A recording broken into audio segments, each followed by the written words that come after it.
안녕하세요. 축구토토 20회 66회차 시작하도록 하겠습니다. 그럼 첫 번째 경기입니다. 우즈베키스탄 대 이란의 경기입니다. 먼저 우즈베키스탄부터 보겠습니다.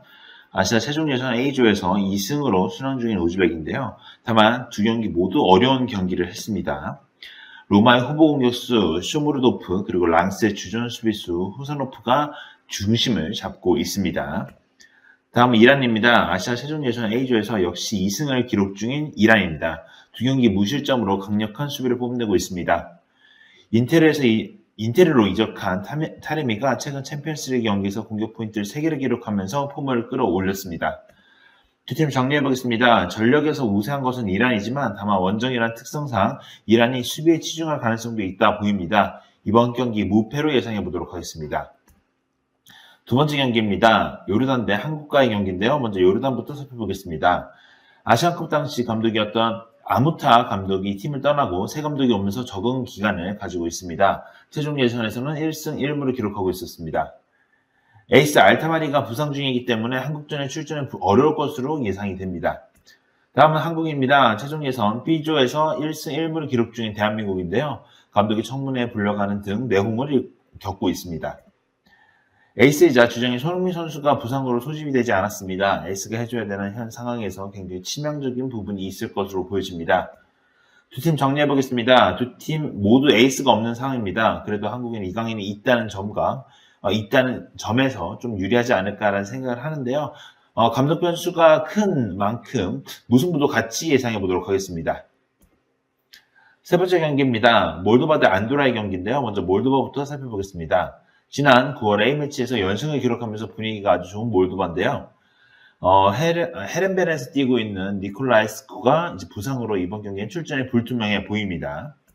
다음 안도라입니다. 최근 A매치 5연패로 크게 부진하고 있는 안도라입니다.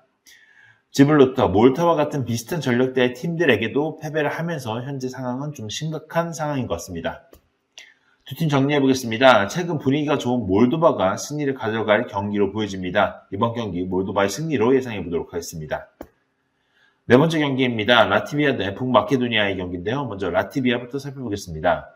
네이션스리그 C 그룹 4에서 1승 1패를 기록 중인 라트비아입니다. 전력이 비슷한 상대로는 괜찮은 경기력이 나오지만 전력이 강한 팀을 상대로는 여지없이 약한 팀 중 하나입니다. 다음은 북마케도니아입니다. 네이션스리그 C에서 1승 1무를 기록 중인 북마케도니아인데요. 라이프치히의 엘마스와 지로나의 미오부스키가 공격의 중심을 잡고 있습니다. 두 팀 정리해보겠습니다. S가 확실한 북마케도니아가 우세할 경기로 보여집니다. 이번 경기 라트비아의 패배로 예상해보도록 하겠습니다. 오만 대 쿠웨이트의 경기인데요. 먼저 오만부터 살펴보겠습니다. 아시아 최종 예선 B조에서 2패를 기록 중인 오만인데요. 다만 한국과 이라크라는 강팀을 상대했다는 점은 고려해봐야 될 것 같습니다. 한국과의 경기에서도 후반 막판 버텼던 것을 미루어 보아 만만히 봐서는 안 될 팀으로 보여집니다. 꽤나 까다로운 팀인 오만입니다.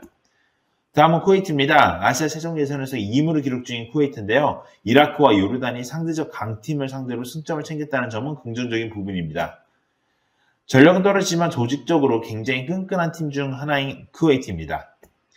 두 팀 정리해보겠습니다. 월드컵 진출을 위해서는 이 경기 반드시 승리가 필요한 두 팀입니다. 어떻게든 승부가 내려야 할 것으로 보여지는데요. 이번 경기 승패로 예상해보도록 하겠습니다.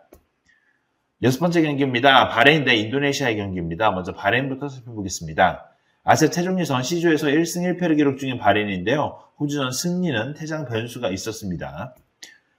전형적으로 전동팀 컬러를 가진 팀입니다. 최소한 2명의 공격수가 해줘야 승리를 거둘 수 있습니다. 다음은 인도네시아입니다. 아시아 최종 예선에서 2무를 기록 중인 인도네시아입니다. 강팀인 사우디와 호주를 상대로 승점을 따냈다는 것은 굉장히 긍정적인 부분입니다. 신태용 감독의 노력으로 세계 각지에 뛰고 있는 혼혈 선수들을 대거 영입하고 있습니다. 다만 주전 골키퍼 파에스가 부상으로 이번 경기 출전이 불투명합니다. 두 팀 정리해보겠습니다. 전력은 인도네시아가 약간 우세하다고 보고 있습니다. 최근 경기력도 인도네시아가 앞선다는 점에서 이번 경기 바레인의 패배로 예상해보도록 하겠습니다. 일곱 번째 경기입니다. 사우디 대 일본의 경기입니다. 먼저 사우디부터 살펴보겠습니다. 아시아 최종 예선 C조에서 1승 1무를 기록 중인 사우디입니다. 다만 경기력이 좋은 편은 아닙니다. 중국전에서 퇴장을 당했던 카노는 징계로 이번 경기 출전이 불가능합니다. 다음은 일본입니다. 최근 A매치 6연승을 달리면서 순항 중인 일본인데요. 최근 경기력도 너무나도 좋습니다. 주전 공격수 우에다가 주말 리그에서 득점을 하면서 챔스에서 부진을 씻어낸 것이 굉장히 고무적입니다.